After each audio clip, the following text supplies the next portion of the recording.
Welcome to the Westchester Continuum of Care training on HQS inspections and environmental reviews for COC projects.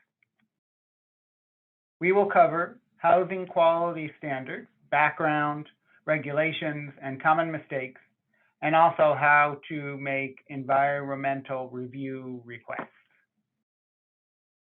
HQS stands for Housing Quality Standards, which is a requirement for all units assisted with Continuum of Care project funds. The HQS requirement is located in 24 CFR 578.75b, which, as you can see, mandates that Continuum of Care units follow the HQS rules as specified under the code for Section 8 or Housing Choice Vouchers.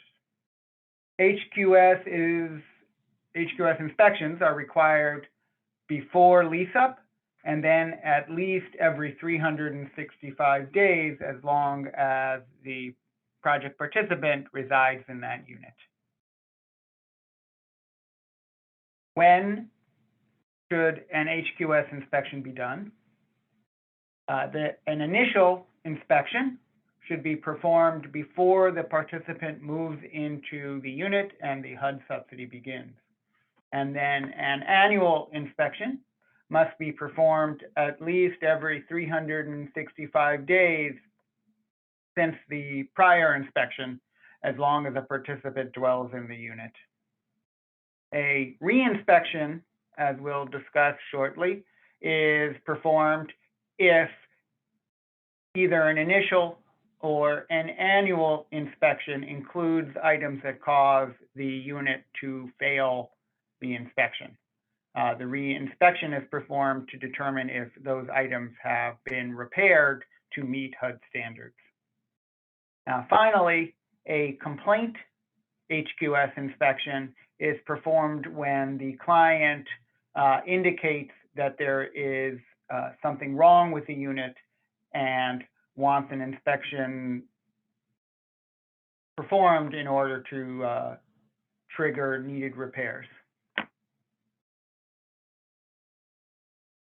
An HQS inspection is documented, must be documented by completing the HUD HQS checklist. No other forms may be used. The HUD checklist lists all of the items in the acceptability criteria located in the Section 8 regulations in a format for thorough and consistent inspections each time. The HUD checklist can be found on the HUD.gov website, and you can also download the forms from the Westchester Continuum of Care website.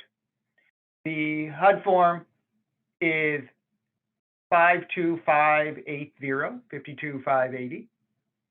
There is also a second version of the form, 52580A, which includes detailed instructions and indicates the performance requirements for every single item on the checklist, the requirements for a pass rating, as we'll discuss for every single item. The current versions of these forms are dated July 2019, and it is those versions that should be used for HQS inspections.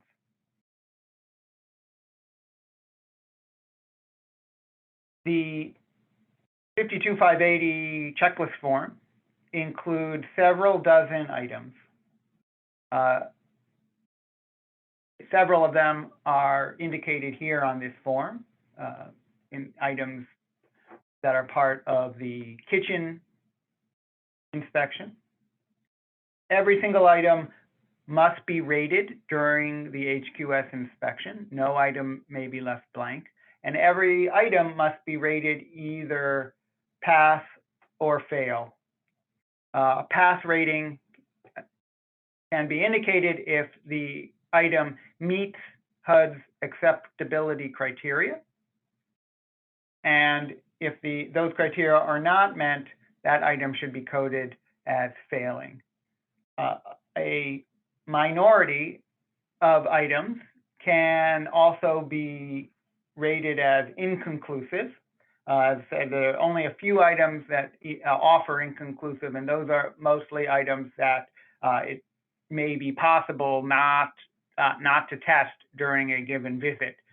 For instance, if there's a blackout in the neighborhood, it may not be possible to know if the electricity is working in that specific unit, and then you would rate that as inconclusive. It's also possible that only an expert would be able to determine pass or fail in certain conditions, and then you can rate inconclusive. But that should happen very rarely, and most items don't even offer inconclusive. So items are almost all rated pass or fail every inspection.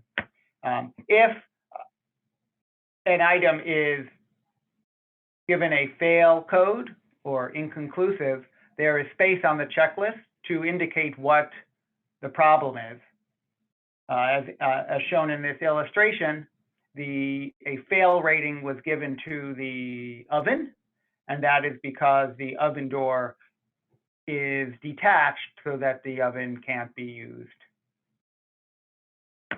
And that is written in, that detail is written in the space provided.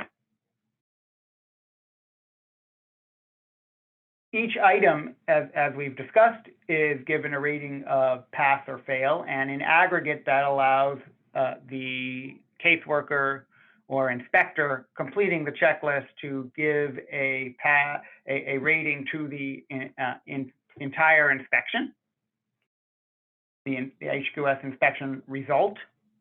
A pass rating for the unit can only be given if every single item on the HQS checklist is rated pass. If even one or more items are rated fail, then the apartment fails and the HQS inspection result is a fail rating. And if there are no fails, but one or more inconclusive results, then the HQS inspection result is inconclusive.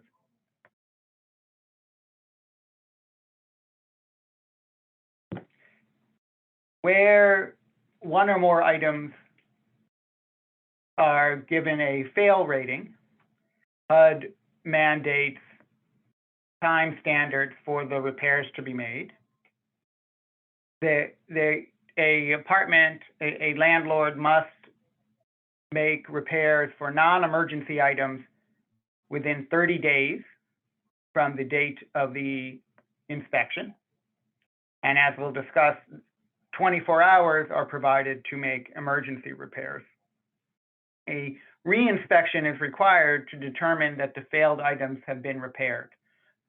Obviously, the intention is that reinspection occur within 30 days from the fail inspection. The checklist provides space on the right-hand side, right-hand column, as you can see, to enter in the date when the reinspection was performed and the rating was changed from fail to pass. HUD subsidy payments may not be made for failed units after these deadlines. So for non-emergency items, if a reinspection, a pass reinspection, has not occurred within 30 days, no HUD subsidy payments may be made after that, till the pass reinspection occurs. As we mentioned, emergency repair must be made within 24 hours.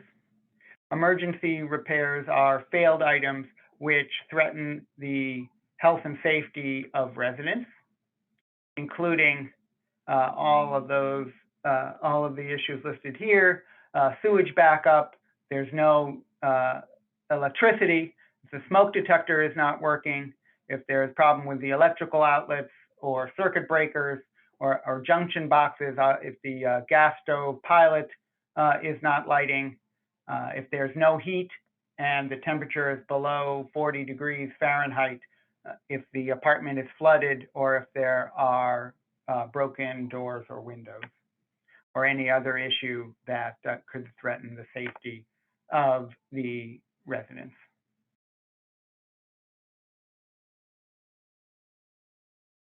For the next several slides, we're going to look at common errors when staff are completing the HQS checklist. The following errors affect page 1, the header section of the checklist. It is important to include the complete address of the HUD unit, including the apartment number. Obviously, most of HUD units, most HQS inspections occur in properties where there is more than one unit. And so if the unit number is not indicated, it's not clear which residence was actually inspected. The year constructed should be completed. That affects if lead paint items are applicable or not applicable. Number of children under 6 should be entered. That also affects lead paint. Number of bedrooms for purposes of FMR must be completed, and the incomplete address or contact information for the landlord must be filled in. This is an image of the header section of the HQS checklist. And as indicated, the name of the family, the name of the staff inspector doing the HQS inspection is required. Almost everything here is required. What type of inspection is required? And as we mentioned, the year constructed is required and should not be left blank. The full address of the inspected unit, including the unit number, number of children in the family under 6 is required and should be completed, and the contact information and address of the property owner. These are common errors that occur in the item checklist portion of the form. If an item is failed, as we've discussed, the needed repairs should be indicated in the space provided. Lead paint items should not be coded not applicable, but should be completed if the building was built before 1978, or there are children under 6 residing in the unit. If the lead paint items are completed, they should not be coded not applicable. And if they are not applicable, they should not be coded pass fail. Obviously, those are mutually exclusive possibilities. As we'll see, each lead paint item is 2 parts, and the questions iterate. And so if the first question is answered yes, the second should be left blank, as we'll see on the next slide. Item 4.1, room code should be completed. It should not be left blank. Obviously, should have the correct code. And items left blank in section 6, 7, 8 is a common mistake. Those are the sections that apply outside the unit to the rest of the building. All of that, every item is required, including every item in section 6, 7, and 8. Here's an illustration for some of the items on the previous slide. There is a item 4.1 that applies to all other rooms except for the kitchen and bathrooms that are listed in the previous section. And a room code must be entered here to indicate which type of room it is. The room codes are listed in the header part, I think of actually the previous page. Code 1 is a bedroom, code 2 is a dining room, code 3 is a second living room or a den, and 4 is an entry hall or foyer. 5 is an extra bathroom. So the proper room code should be entered for each room that is inspected and included in section number 4. And of course, if the apartment is rated as a 2-bedroom apartment, there should be 2 rooms that have code 1, 2 bedrooms in a 2-bedroom apartment. 3 bedrooms will have 3 rooms with code number 1, etc. As we mentioned, another common error is iterating through the lead paint items, such as item 3.9, but also 4.9, 5.9. The first part of this item asks, are all painted surfaces free of deteriorated paint? If that item is marked, coded yes, pass, then the second part of the question should be left blank. Only if that first part is coded no, should the second part be answered. If not, do deteriorated surfaces exceed 2 feet per room or is more than 10% of a component? So again, if the first part is yes, the second part should be blank. If the first part is no, then the second part is completed. And only the item fails if both first and second part are no. Final note on the HQS checklist, form 52580, parts C, D, and E, which are pages 6, 7, and 8 of the HUD form, are optional and can be ignored. Only pages 1 through 5 actually need to be submitted. All of the items that we've been discussing, including all of the items that are rated pass or fail, are included in parts A and B, pages 1 through 5.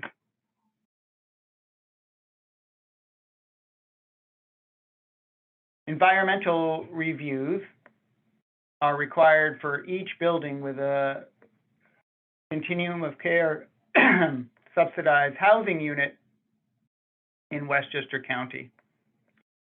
The COC project environmental reviews are completed by the Westchester County Planning Department. Reviews are completed upon request, and a staff person should submit environmental review request forms for new buildings at least 2 weeks prior to the start of the lease, when the program participant is expected to move in.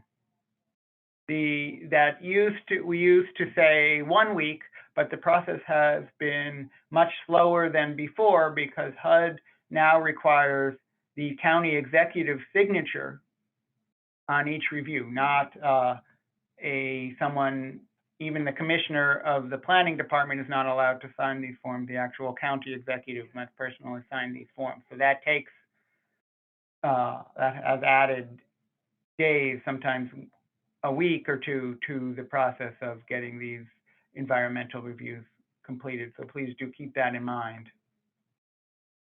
Happily, if a review has been completed for a specific COC project in a specific building, no action is required. So if your agency has COC participants in apartment 1B in a building, and you are placing a new participant in the same project in apartment 2B, no action at all is required. That building has an environmental review for that same COC project already, and so no further action is needed. If a review has been completed for a specific building, but the new unit is in a different COC project, then we just need to associate the existing review with that new project. So if you have a COC participant living in apartment 1B and are moving a new participant into apartment 2B, but in a different COC project, submit the environmental request form, and we will, the planning department will not perform a new review, but will associate the existing review with the new COC project. That obviously takes much shorter time than a new review, doesn't require the county executive's personal involvement, and so that does not need 2 weeks lead time. That can be done in only a few days. A reminder that your continuum of care admin team includes coordinated entry, Jo Marie Tarshun, coordinated entry administrator, assisted by Latanya Rosado and Allison McSpadden. Carl Bertrand and Craig Wong are the COC board co-chairs, assisted by me, Yoav Spiegel, and HMIS support is provided by Daniel Gore, our HMIS administrator. Thank you.